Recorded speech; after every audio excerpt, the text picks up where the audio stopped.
So obviously, before we started recording, you made some remark to like my Slash. I bought it off Amazon. It's nothing. Slash. Yeah, Do you have Slash on? Do you have Slash on your show? I wish. I've had his son on twice. Guns N' Roses is weird. Maybe you can tell us about your relationship, because I know you've worked with Dizzy Reed. I've had Dizzy on, but it's hard to get to that. We were just talking about how you release everything. You're so forthright with your fans. We don't get, as a GnR centered podcast, we talk about everything, but I just don't want to be another generic rock show. So GnR is the hook. The Axel doesn't do that. So that's why, I'm excited to hear any new music, obviously NoFX, but because we don't get it from GnR, we have no updates about anything. It's so few and far in between. So that's why Slashes doesn't come on. As far as I know, he's maybe afraid of spilling the beans, even though I wouldn't ask about it. See, I'm not asking you any hard questions. I'm relatively easy to get along with, I don't know that much. I don't know them. The bass player, who the replacement bass player, from the Tommy Replacements. Tommy, I know him. He's been on a couple times. But we've played with Guns N' Roses a few times. And getting anywhere near them is impossible.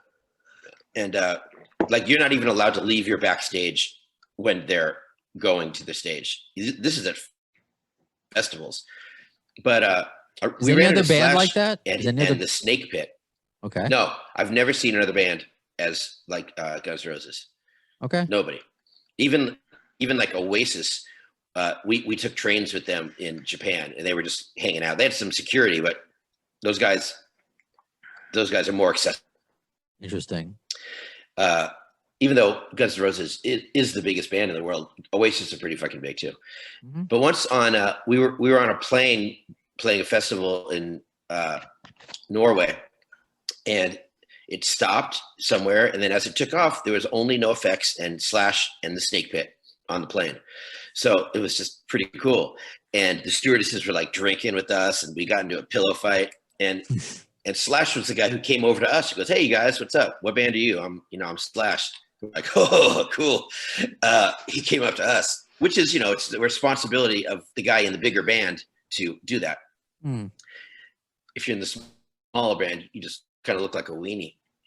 So Slash's Snake Pit is bigger than NoFX. I want to go bike riding with Duff. Yeah, you want to go bike riding with Duff?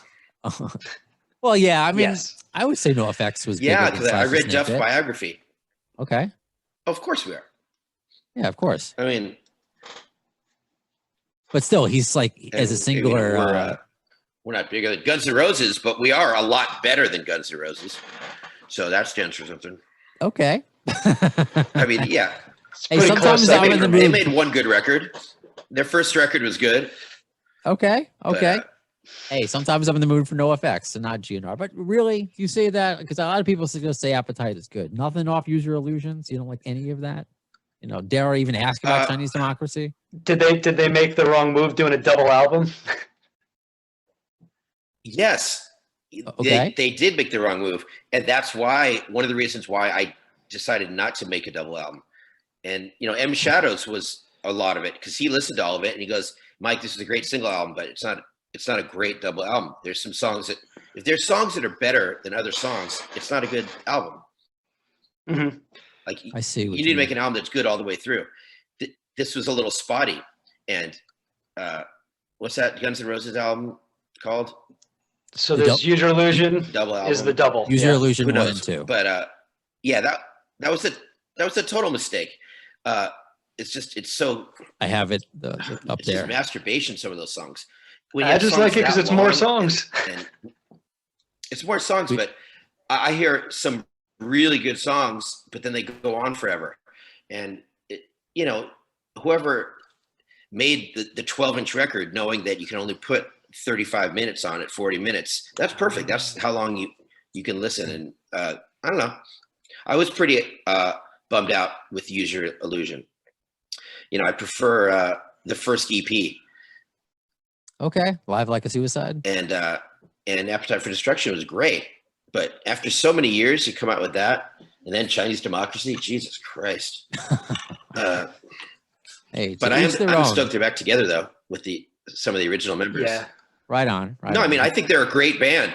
I think they're a great band, but not prolific. That's for sure.